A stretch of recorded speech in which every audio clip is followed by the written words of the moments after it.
Good night, ladies and gentlemen, and welcome to tonight's show of Last Week's Night. Unfortunately, John Oliver is out with the flu, so he's asked me, his Aussie mate, Max Sod, to come on today's show. Now, you know that Mr. Oliver leans slightly left on the political spectrum, but I lean a little too left that I actually broke my shoulder in doing so. Well, now, Trump has been talking a lot about how well the economy's doing on his watch, but is that actually true? Well, let's look at some indicators to find out. How about annual GDP growth? It's been rising at about 2%, but we must look at how this trend has already been established by the end of the Obama administration thanks to his recovery policies.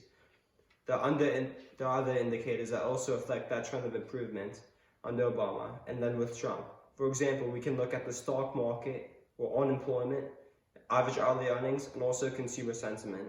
Yes, unemployment has fallen and wages has risen a bit with Trump, but not to the scale as what we saw with the second term of the Obama administration.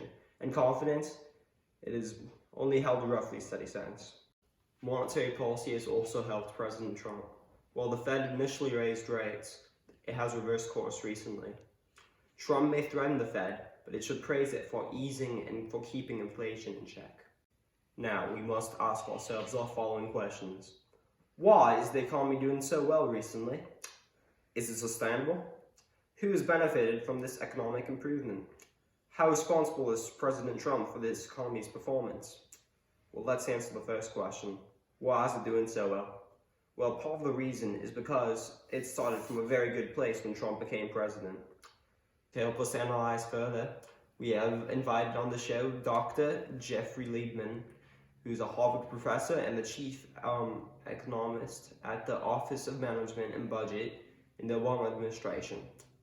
Dr. Liebman, welcome to the show and thank you for joining us. Our question is the following.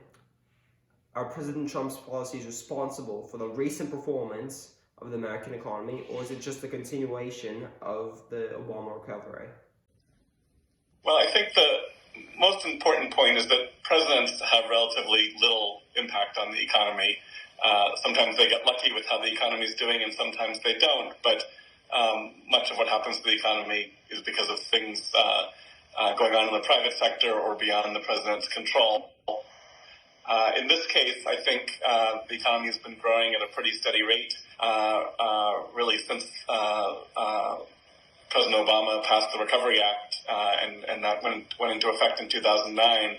And indeed, the number of the monthly job creation over the 3 years of the Trump administration is actually slightly lower than the monthly job creation in the last 4 years of the Obama administration.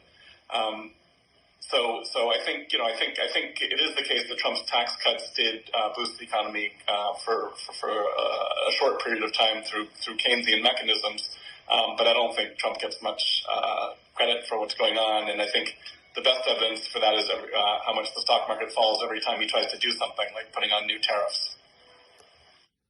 So Trump inherited a good economy, but during his term, there have been big monetary and physical stimuli.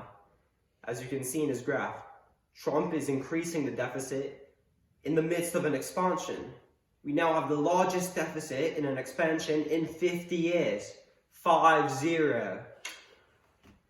Obama inherited a large recession, which caused a large deficit. Unemployment was high and tax collections were low. Trump has increased the deficit voluntarily for the good economy, which is now on a sugar high. It is interesting, however, that Trump had strong feelings about budget deficits when Obama was president. And now it looks like he doesn't think that deficits are that problematic at all. Think about a good party and all the kids get a lot of chocolate and the adults get a lot of beer. What will happen when you eventually have to pay for the price of this party? The biggest beneficiaries from the Trump tax cuts have been the rich. The people with assets that benefit from lower interest rates and from tax cuts. With assets such as financial assets and banking assets, the lower income population save on assets such as vehicles and housing, so they have not benefited much from Trump's policies. Furthermore, the tax system has become increasingly aggressive after the tax reform from Trump in 2018, and so now the rich have paid less taxes than before. The workers that have benefited most from these policies are those with advanced degrees.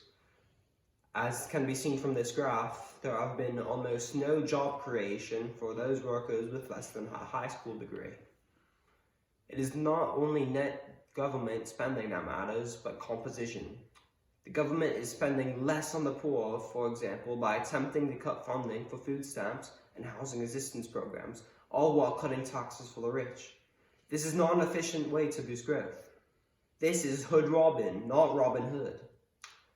It is ironic that areas of the country which have been hardest hit by Trump, with regressive measures and by the opioid crisis, and with technological advances, have shown to have the most support for the president.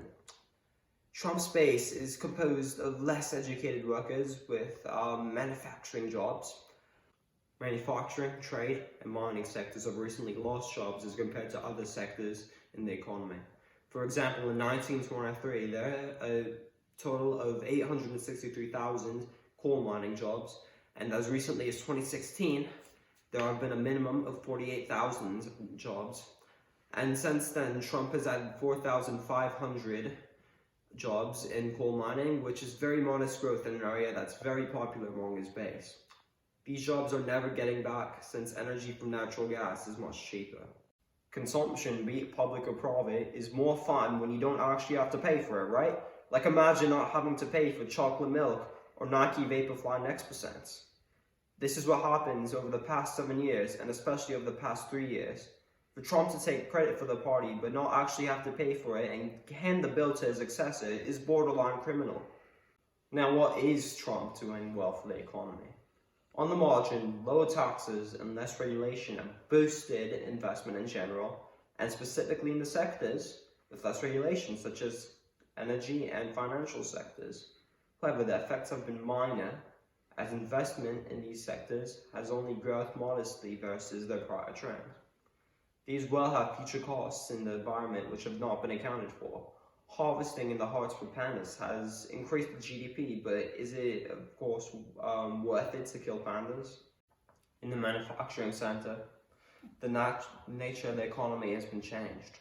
As the economist and columnist of the New York Times, Paul Krugman, suggests, there have been a shift to the service sector and automation in the economy, as many manufacturing jobs that have disappeared will not be coming back.